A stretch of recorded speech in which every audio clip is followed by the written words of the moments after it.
Remembrance Sunday Sermon 2023. We have repeated today, we will remember them. We remember all people who have died in conflicts, people who were or are bereaved, people whose memories are haunted by the violence they experienced, those who are shamed by the violence they caused.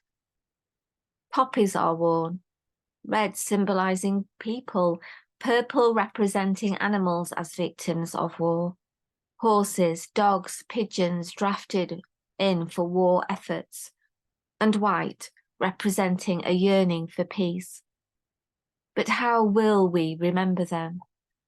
There is a sense in which we can remember them by hearing what they did and trying to emulate them in some way. The film Hacksaw Ridge depicts part of the life of a Christian in his early 20s called Desmond Doss, who on the 1st of April 1942 signed up for the United States Army. If you haven't seen the film, I recommend it to you if you're over the age of 15, but with a caution, as it does not pull any punches. It's a sort of Saving Private Ryan meets The Passion of Christ. I think it's still available free on Amazon Prime.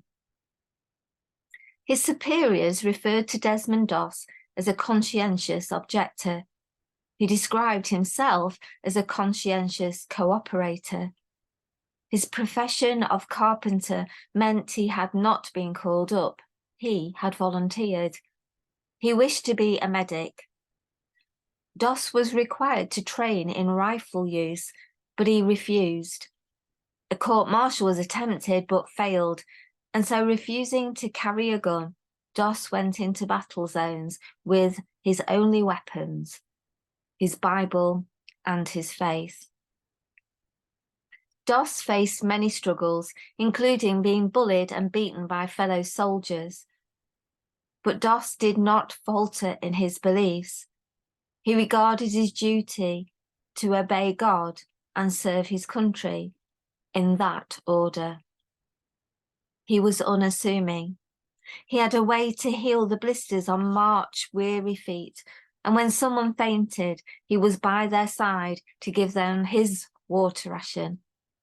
He treated those who mistreated him with kindness and gentle courtesy. Doss's unit had a task: to capture a feature called the Maida, a jagged cliff known as Hacksaw Ridge, which was only accessible by a climb of 122 meters up a cargo net. Above the ridge, Japanese were waiting in caves, tunnels and trenches. Several other battalions had tried and failed, with a huge number of casualties. Doss's unit secured the cliff, but then enemy forces rushed them in a counter-attack. An immediate withdrawal was ordered. Soldiers rushed to descend the steep cliff. All but one. Desmond Doss, disobeyed orders. Fewer than a third of the men made it down the ridge. The rest lay wounded and abandoned.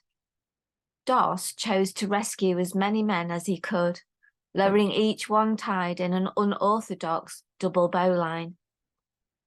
The film Hacksaw Ridge depicts Doss saving men from his own battalion and also those deemed enemy. In an interview, Doss explained that after lowering a man, he prayed, "Just one more, Lord. Help me save just one more." It was calculated that Doss saved at least 75 casualties this way. For this, he was awarded the Congressional Medal of Honor, the United States' highest decoration. Of the 16 million men in uniform during the Second World War, this was awarded 45 times. President Truman said he was proud of Doss, adding, "I'm proud of you. You really deserve this. I consider this a greater honor than being president." Doss, even when badly wounded, insisted that another man be rescued before him, still putting others before himself, clearly being willing to die so that another could live. He was living out what he read in his Bible. Desmond Doss' character emulated that of Jesus. How are we to remember such a man and others like him? We too can follow Jesus' example.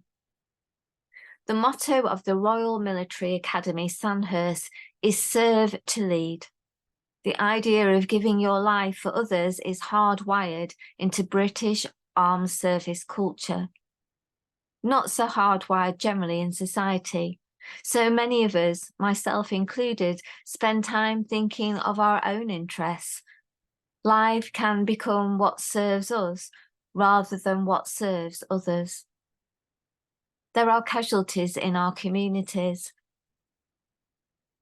Like Doss, who was willing to sacrifice himself to rescue the casualties in his time and his context, we too can commit to rescuing casualties we know, those who are hungry, frightened, injured, abused, bullied, neglected. We can remember men and women like Doss by getting out of our metaphorical trenches to help someone else. If our lives are really more about others rather than ourselves, then we can truly say that we have remembered. May God direct and draw us to those in need of our help. Amen.